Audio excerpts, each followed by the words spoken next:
Chess, nonsense, and analysis. Hi, dear viewer. So, yeah, as I promised you before, I have now for you the game, a very interesting game that was played in an event in Italy, and it was played between the up-and-coming Raphael Felix, and he played against Grandmaster Kenny Solomon. So they played this in the ninth round of the event, very tough event for and yeah, I mean, but let's have a look at what happened in this game. uh, all right, so Raphael Felix was playing with the white pieces, and he plays e4. Grandmaster Solomon plays c5, knight f3, d6, d4. So we have an open Sicilian, and this is a knight of variation. He plays h3. Yeah, this is a very interesting variation. It was even played by Bobby Fischer, but he wasn't playing it all the time. He used to play bishop c4. This used to be Bobby Fischer's preference to put the bishop on c4, the so-called Sozin variation. But yeah, there is a game where Bobby did play h3 successfully. So look, H3 is very much in the spirit of the white side of the Sicilian because remember, just strategic background of the Sicilian. White has traded the D pawn for the C pawn, which means that black has got two pawns in the center.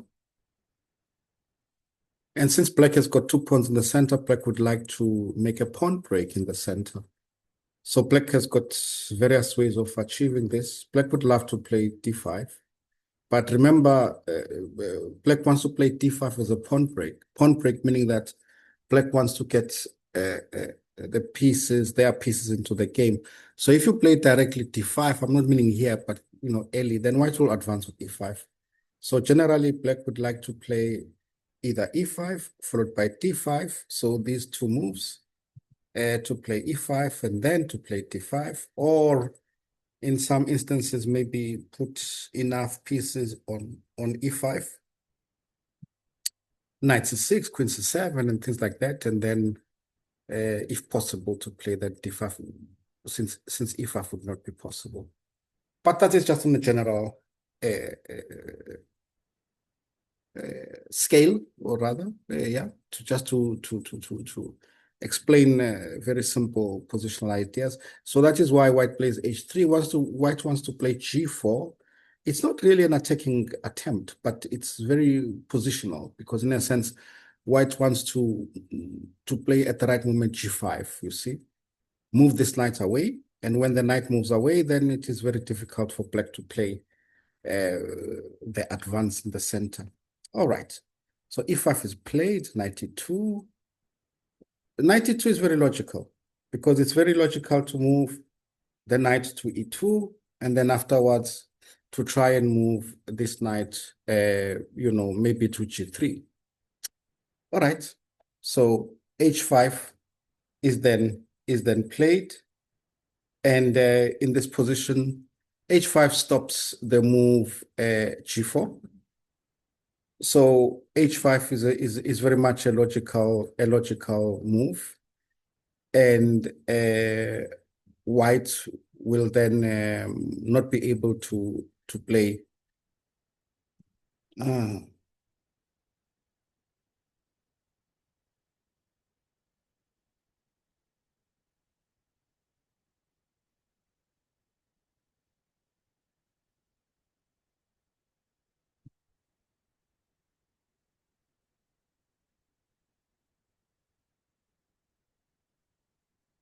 yeah, hi, can you?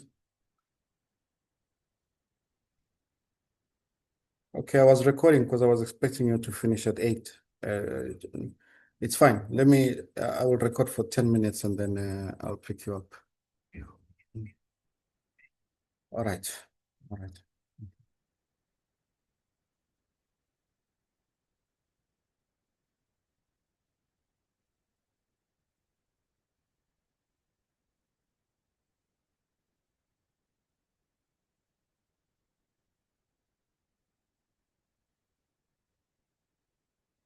Yeah, so as such, white plays g3. Logical to put the bishop on g2, bishop e7. This is still theory, by the way. Bishop g2, b5, a4. A4 is logical because what white wants is that white wants to create weakness on the queen side. So if black plays, of course, taking on a4 is not so nice because then the a6 pawn would be quite weak, right? So black is almost forced to play b4. And then here in these positions, white would like to move the pawn to a5 if possible to fix the pawn on a6 so that these pawns don't communicate, so to speak, right? To make sure that the pawn on a6 doesn't join with the pawn on b4. Okay, Kenny played bishop b7, and this is already maybe Kenny. Yeah, Kenny is a very experienced player, experienced grandmaster, and I'm sure he wanted to get the youngster off theory because normal, for reasons I've expressed before, a5 is logical, and it's the main move in the position. But Kenny plays bishop b7. And it seems to me that he succeeds in sort of getting the youngster out of the well-followed paths into a situation where the youngster is not sure what to do. Knight takes f6. Bishop takes f6. Bishop b3. Yeah, bishop b3, I don't...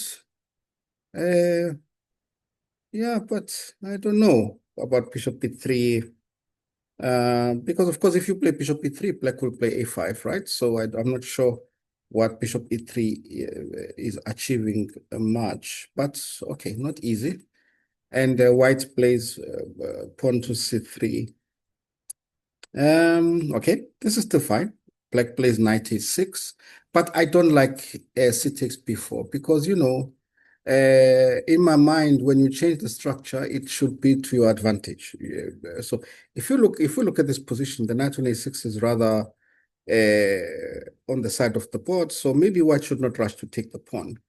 White can make some useful moves, for example, castle, and then maybe play queen d2, rook d1. Maybe at the right moment, play f4 at the right moment. I'm not sure. Also, it seems to me like maybe white should try and hold on. It's not easy, of course. I'm not calculating because queen d2 may allow knight c5, but you get the general idea I'm saying. Not to rush to take because the knight is not happy on a6. This is clear. So I think he just plays too quickly. I mean, takes too quickly, I would say. And here it seems to me that this knight is quite strong, and white has got a lot of weak white squares. Plays knight c3, rook c8, castles, and Kenny castles as well. Basically offering the h5 pawn, but I think taking the h5 pawn would not be so nice. Possibly knight c2, and then take on e3, and white has got, I mean, black has got loads of compensation in this position. Yeah, two bishops and many weak white squares. I mean, weak white pawns, and it looks very comfortable for black this position. Yeah, can already play maybe even rook c4, put the rook on b4, queen on b6. This is not a nice position for white. So he plays rook c1, h4. Yeah, we can safely say now that white is slowly getting outplayed. Black is the happier of the two. The number of factors. Let's compare the pieces. The knight on b4 is very strong. The knight on c3 is not really at the moment doing much. The bishop on g2 is not the best piece in the world. It's blocked by its own pawn. White's king side is very likely to become weak. Very difficult. For example, a move like g4 would allow maybe some bishop g5 some position. So it's much easier to play for black in this position. He plays queen d2 and bishop a6 is played, knight b5. rook b8. So he's using the pin. Rook d1, takes first and then plays bishop b7. Very difficult um, to untangle, should we say, for white. Yeah, the position is very difficult to play in a sense that you don't have a plan and a simple plan going forward, and you have to react a lot, you know. So he takes on d6. Yeah, this is, well, he's young and he just goes forward. But I think that is what we see as a mistake by Raphael Felix. He seems to want to do something every move, you know. But this is a weakness, but it's normal for his age. But he has to quickly outgrow this. You don't have to do something with every move. Sometimes you can reposition your pieces, make your pieces, play moves that are strengthening your position. You don't have to always go forward, especially like in strong players. So Kenny plays knight d3, and he played knight f5. Yeah, interesting enough, I checked with the computer here because we're reaching a position with a lot of tactics. And it seems that, well, the computer favors rook c6 and says that maybe white can still hold balance here.